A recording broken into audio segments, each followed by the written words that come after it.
विकास विभाग की मंत्री श्रीमती बेबी रानी मौर्य जी, राज्य मंत्री श्रीमती प्रतिभा शुक्ला जी,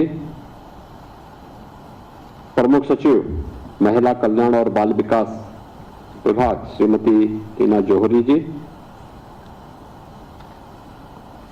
आज के इस कार्यक्रम में उपस्थित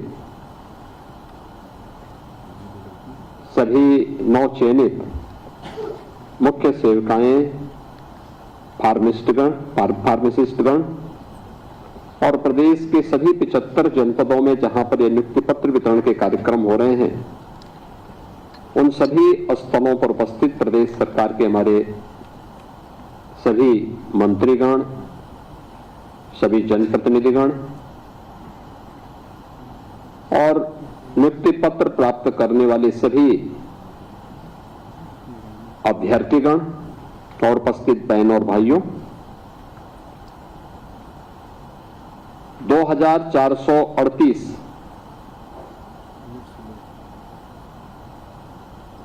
अभ्यर्थियों को ये नियुक्ति पत्र आज एक साथ वितरित हो रहे हैं, जिसमें 2425 आंगनबाड़ी केंद्रों में प्रदेश की कुपोषित माताओं के लिए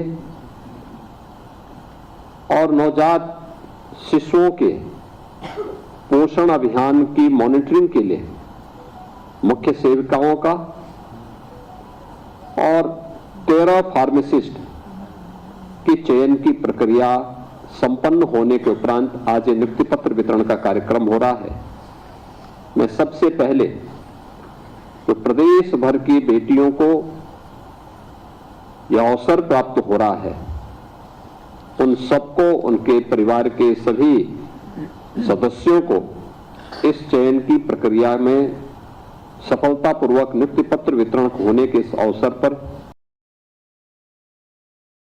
हूं और अधीनस्थ सेवा चयन आयोग को इस पूरी प्रक्रिया को निष्पक्ष, पारदर्शी और शासन की मंशा के अनुरूप करने के लिए हृदय से धन्यवाद भी करता हूं। वास्तव में हर एक युवा के मन में एक सपना होता है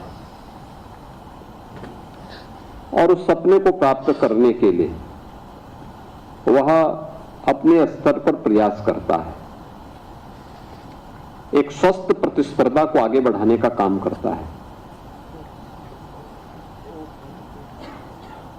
उस युवा के सपने को मंच देने का काम किसी भी लोकप्रिय सरकार को करना चाहिए। इस सरकार का दायित्व होता है, युवा प्रतिभाशाली होता है, ऊर्जा से भरपूर होता है,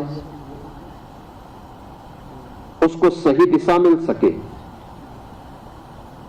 वह राष्ट्र निर्माण की प्रवर्तमान अभियान का हिस्सा बन सके, यह किसी भी सरकार की जिम्मेदारी बननी चाहिए।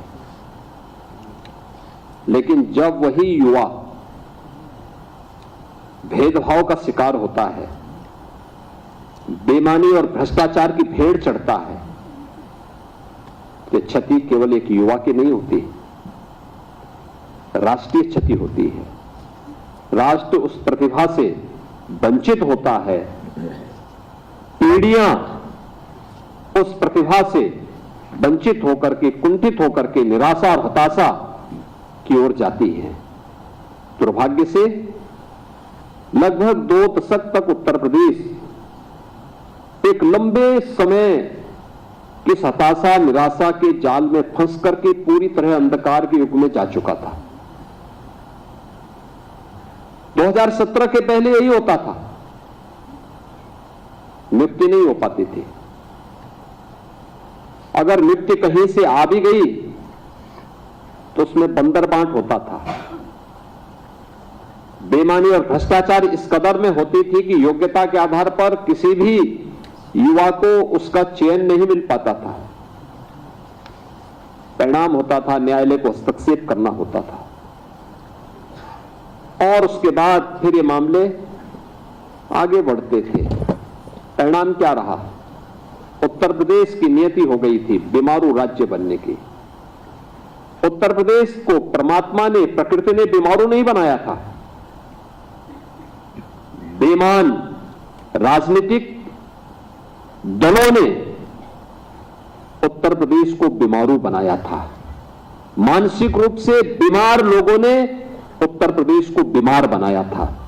तो उत्तर प्रदेश अपनी प्रकृति से और प्राकृतिक संसाधनों से दुनिया का सबसे समृद्ध प्रदेशों में से गिना जाता है, लेकिन यहां की बीमार मानसिकता की राजनीतिक दलों ने, सत्ताधारी दलों ने उत्तर प्रदेश को बीमारू राज्य की श्रेणी में ला करके खड़ा कर दिया था।